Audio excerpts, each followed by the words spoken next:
खाना जंगी हो रही है, मगर हमारे भारत के प्रधानमंत्री कर्नाटका में आकर जनता से अपील कर रहे हैं कि वो जो केरला में पिक्चर बनाई गई उसकी तायीद में प्रधानमंत्री अपने भाषण में बात कर रहे हैं।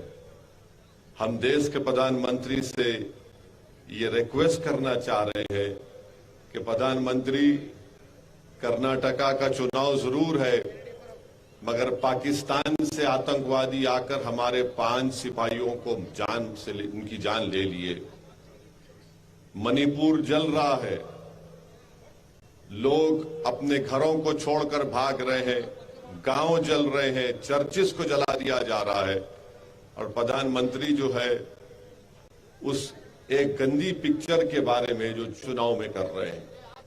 ये बड़ी अफसोस की बात है, ये बड़ी अफसोस की बात है कि देश के प्रधानमंत्री को जहां पर तवज्जो लेना था वहां पर तवज्जो कम ले रहे हैं और आकर उस पिक्चर के बारे में बात कर रहे हैं जो पिक्चर में कहा गया।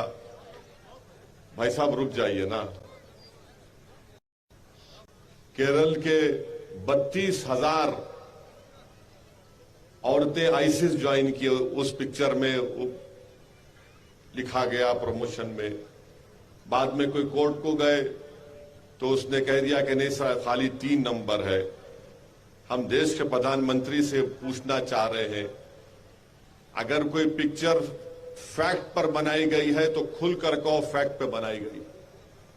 अगर तुम फिक्शन पर बना रहे तो बोलो फिक्शन पर बना रहे। तुम्हारा मसला हमारे बुरखे को दिखाकर, किसी को मुसलमान दिखाकर तुमको अपना पेट बना है, तो फिर याद रखो लोग उसको मुस्तरद कर देंगे।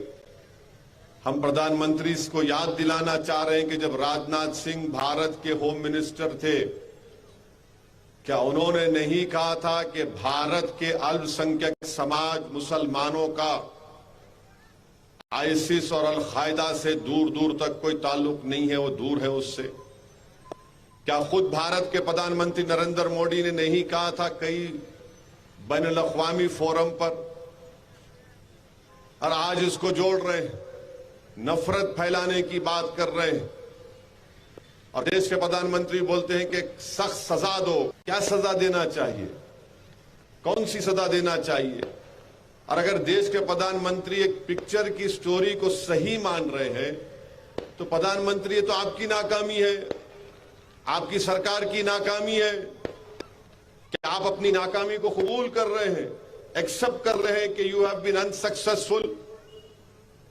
मगर एक चुनाव जीतने के लिए हमारे देश के प्रधानमंत्री वजीर आजम को इतना नीचे आना पड़ता है एक चुनाव जीतने के लिए कि झूठ और प्रोपेगेंडे को सामने रखना जो नफरत फैलाने का काम करती है। हम आज यहां से हमारे प्राइम मिनिस्टर से अपील करते हैं कि पाकिस्तान से जो टेररिस्ट आ रहे हैं उनको रोको आप। सरकार आपकी है। 370 आपने कॉन्स्टिट्यूशनल ब्रीच करके हटाया। आप क्यों आकर वो लोग मार रहे हमारे सिपाहियों को?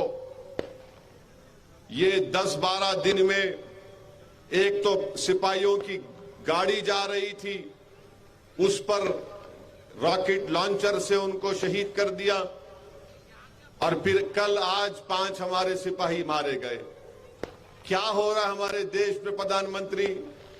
और बीजेपी आरएसएस के लोगों से पूछता हूं जो हर थोड़ी देर को नेशनलिज्म नेशनलिज्म बोलते, अरे तुम्हारा नेशनलिज्म अब क्यों खामोश हो चुका है?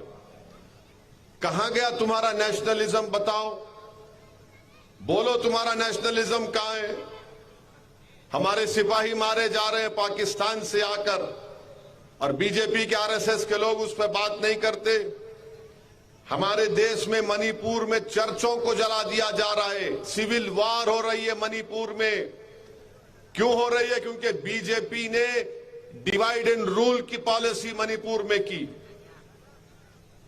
आपने ट्राइबल्स के जो राइट्स थे किसी और को देने की आप कोशिश कर रहे हैं।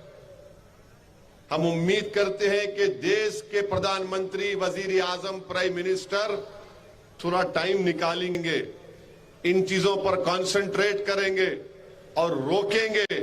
और हम दुआ करते हैं और उम्मीद करते हैं कि मणिपुर में अमन और शांति पैदा हो जाए और वहां के शेड्यूल्ड ट्राइब के लोगों के स्टेटस को डिस्टर्ब नहीं होना चाहिए।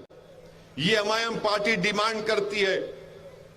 आप किसी को एसटी में शामिल नहीं कर सकते ऐसा ही करके, इसीलिए मणिपुर में सब तमाशे हो रहे हैं।